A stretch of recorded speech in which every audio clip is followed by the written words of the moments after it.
Welcome to this week's episode of Timberwolves Weekly. We're your hosts. I'm Jessica McNeil. And I'm Olivia Grahowski. Timberwolves Weekly starts now. And they need some really big rings. We need some really big rings. I got a really big team, man. What a time. On Friday, our men's tennis team picked up a 5-3 victory over the Tiffin Dragons. The Dragons earned matching 8-3 wins at the number 2 and number 3 positions to jump out to a 2-0 lead. Northwood responded with an 8-6 victory at the number 1 position thanks to the duo of Sebastian Iguez and Austin Woody. Unlike the last meeting, Northwood was the better team in singles. The Timberwolves picked up 4 wins in the 5 matches completed, 3 of which were in straight sets. Austin Woody closed out the win for the Timberwolves with a 3-set victory at the number 2 position. On the day, Sebastian Iguez and Austin Woody went 2-0 to lead the way for Northwood. Then on Saturday, the men's tennis team dropped a 5-2 contest to the Ferris State Bulldogs in the GLIAC semifinals tournament. Northwood got off to a good start in the match, going 2-1 in doubles to take the lead. The Timberwolves earned an 8-6 win at the number 3 slot before posting a 9-8 victory at the number 1 match. The Bulldogs were the better team, however, in singles, winning 4 straight set matches in singles to advance to the finals.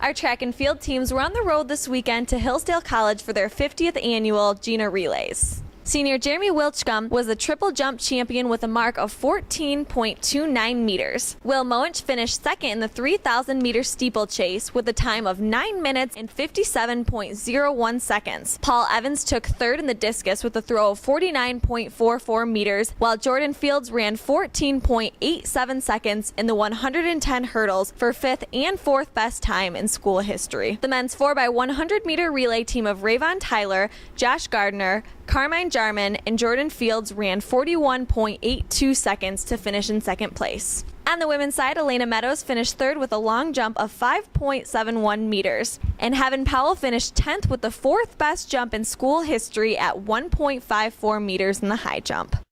That don't kill me, can only make me stronger. I need you to hurry up now, cause I can't wait much longer. I know I got to be right now, cause I can't get much stronger. Man, I've been waiting all night, man. That's how long. The baseball team dropped a pair of games on the road at Hillsdale Wednesday afternoon. The Chargers picked up a 5-4 walk-off victory in Game 1 before earning a 13-7 victory in Game 2. In the first game, Hillsdale out-hit Northwood 13-8 for the game. Both teams committed 2 errors. Connor Foley and Miles Hardy each had 2 hits to lead the way for Northwood. Richie O'Neill led Northwood with 2 RBIs. Kyle Vedrodi did a solid job out of the pen for the Timberwolves, allowing 1 run on 5 hits while striking out 6 in 4 1/3 innings of work. Both teams came out hot in Game 2. The Timberwolves scored 2 in the top of the first, only to see the Chargers respond with 3 runs of their own in the bottom of the inning. Cody Kuznicki led Northwood in Game 2 by going 4 for 5 with a run scored and 3 RBIs. Nick Palmer had a home run and 2 RBIs, while Foley, Grant Bridgewater, and Nick Barrientos all had 2 hits for the Timberwolves. Over the weekend, the baseball team took on our rivals, Saginaw Valley State University, splitting both days. On Saturday, the Timberwolves picked up a 7-4 win in Game 1 before the Cardinals earned a 3-2 walk-off victory in Game 2. Northwood out-hit Saginaw Valley State University 10-6 in the game. In Game 1, Cody Kuznicki led the way for Northwood, going 3 for 5 with a home run, a double, and 4 RBIs. Connor Foley went 2 for 4 with 2 RBIs, while Brogan Fisher allowed 4 runs in 6 innings to pick up his 3rd win of the season. Matt Stoikoff got the final 3 outs of the game to earn his 4th save of the season. In Game 2, Saginaw Valley State finished with a 9-7 advantage in hits for the game. Northwood drew 5 walks in the game compared to 3 for Saginaw Valley State. Daniel Pulver led the way for Northwood in the game, going 2 for 4 with 2 RBIs. Alex Lewandowski got a no decision despite pitching well. He allowed 1 run on 4 hits in 7 innings of work while striking out 3. On Sunday afternoon, the Timberwolves earned a 6-4 win in 9 innings in Game 1 before Saginaw Valley claimed a walk-off 1-0 win in 9 innings in Game 2. Saginaw Valley State out-hit Northwood 10-5 in Game 1, but Northwood drew 6 walks while Saginaw Valley had 2. Both teams had one double in the game. Northwood left 6 runners on base compared to 5 for the Cardinals. Miles Hardy went 2 for 4 with a run scored and an RBI to lead the way for Northwood. Richie O'Neill had a run scored and 2 RBIs, while Tanner McCarn had a key 2-run pitch hit single in the 9th inning. Logan Metters came out of the bullpen to pick up his 3rd win of the season, allowing 1 unearned run in 1 1/3 innings of work. Matt Stoikov got the game-ending double play to pick up his 5th save of the season. Kyle Vedrodi got a no decision despite pitching well. He allowed 3 runs on 6 hits while striking out 4 in 6 innings of work. Northwood finished with a 7-3 edge in hits in Game 2. Northwood left 9 runners on base compared to 6 for Saginaw Valley. The game-ending home run was the lone extra base hit of the game.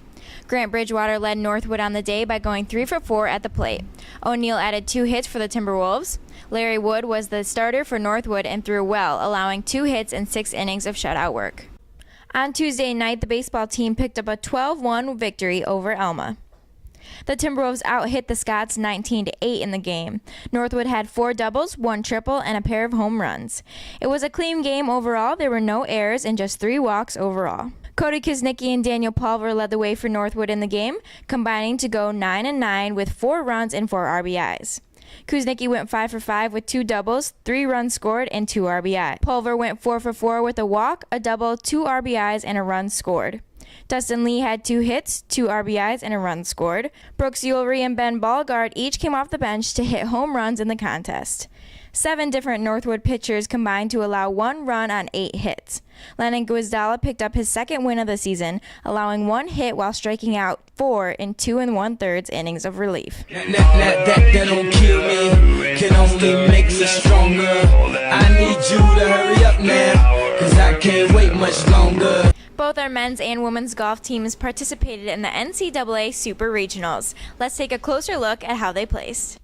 The women's golf team wrapped up their 2015-2016 season by tying for 7th place at the NCAA Super Regionals.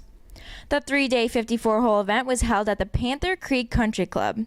The course played as a 6,217-yard par 72. Northwood shot team scores of 333, 321, and 319 to finish at 973 overall. Leading the way for the Timberwolves was junior Casey Harder, who tied for 23rd overall at 237.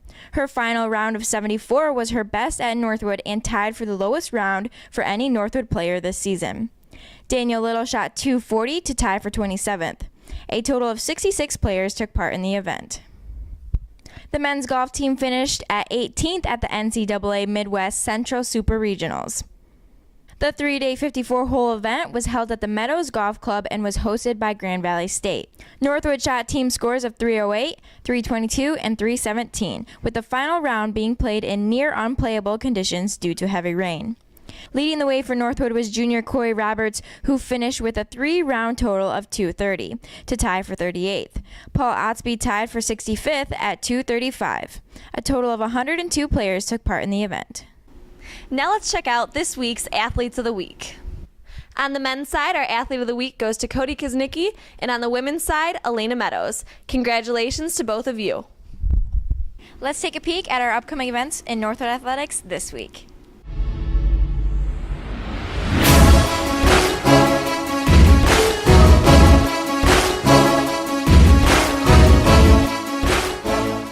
Thanks for tuning into this week's episode of Timberwolves Weekly.